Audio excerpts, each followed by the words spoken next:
জয় হিন্দ বন্ধুরা।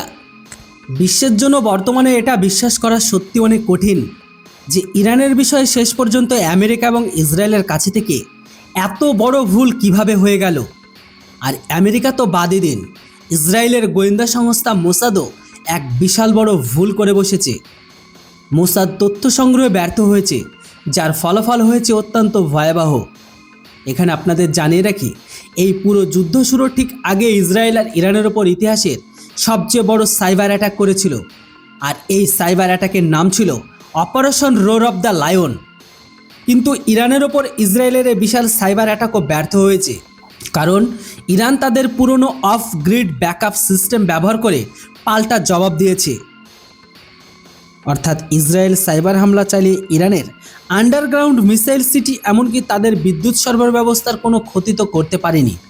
এর ফলে ইসরায়েলের গোয়েন্দা সংস্থা মোসাদ তাদের প্রথম মিশনে ব্যর্থ হলো, এবং মোসাদ বুঝতে পারেনি যে ইরানের কাছে ঠিক কী ধরনের আর কেমন ব্যাকআপ সিস্টেম মজুত রয়েছে।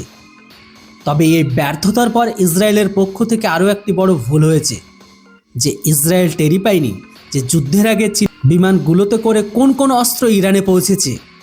ইসরায়েল এবং আমেরিকার ব্যর্থতা এখানেই থেমে থাকেনি, কারণ ইরান যখন মধ্যপ্রাচ্যের বেশ কয়েকটি দেশে মিসাইল হামলা চালালো, তখন সেই হামলার পর এটা প্রকাশ পাচ্ছে যে সেই অনেকগুলো missile made in China engine হওয়ার প্রমাণ পাওয়া গেছে।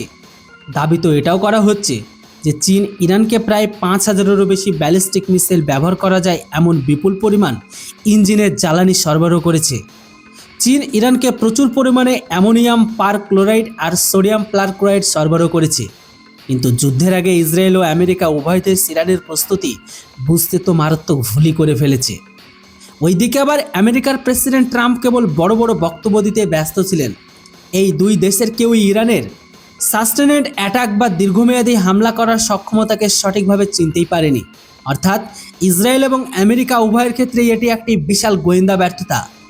আর এখানেই সবচেয়ে বড় ভুলটি হয়েছে আমেরিকার পক্ষ থেকে, কারণ ইরানে হামলার আগে আমেরিকার মধ্যপ্রাচ্যে অবস্থিত তাদের সামরিক ঘাঁটিগুলোতে মিসাইল ডিফেন্স সিস্টেম শক্তিশালী করেনি। আমেরিকা মনে হয়েছিল ইরান এমন কিছু করবে না, কিন্তু ইরান সত্যি বেশ কয়েকটি দেশকে লক্ষ্য করে হামলা চালিয়ে বড় ধরনের সাহস দেখিয়ে দিয়েছে। এখানে আমেরিকার আরও একটি বিশাল ভুল সামনে এসেছে। খবর পাওয়া গেছে যে আমেরিকান ডিফেন্স কোম্পানিগুলো বলেছিল যে আমেরিকার যেসব সামরিক ঘাঁটি ছড়িয়ে ছিটিয়ে আছে সেগুলোর মিসাইল ডিফেন্স সিস্টেমকে ইন্টারসেপ্টর মিসাইল দিয়ে পূর্ণ করতে এবং মজুদি শক্তিশালী করতে কমপক্ষে 1 বছর সময় লাগবে, কারণ আমেরিকার ইন্টারসেপ্টর মিসাইলগুলো খুব দ্রুত তৈরি করা যায় না, এগুলো বানাতে সময় লাগে। কিন্তু ট্রাম্প এই বিষয়গুলোকে খুব একটা গুরুত্বের সাথে নেননি। ট্রাম্প কেবল আমেরিকাকে সুপার পাওয়ার প্রমাণের চেষ্টায় ব্যস্ত ছিলেন। অন্যদিকে ইরান চীনের সাথে মিলে এক বিশাল প্রস্তুতি সম্পূর্ণ করে ফেলেছিল। আর ইরানের সেই প্রস্তুতির ফলাফল এখন নিশ্চিতভাবে পুরো মধ্যপ্রাচ্যে দেখা যাচ্ছে।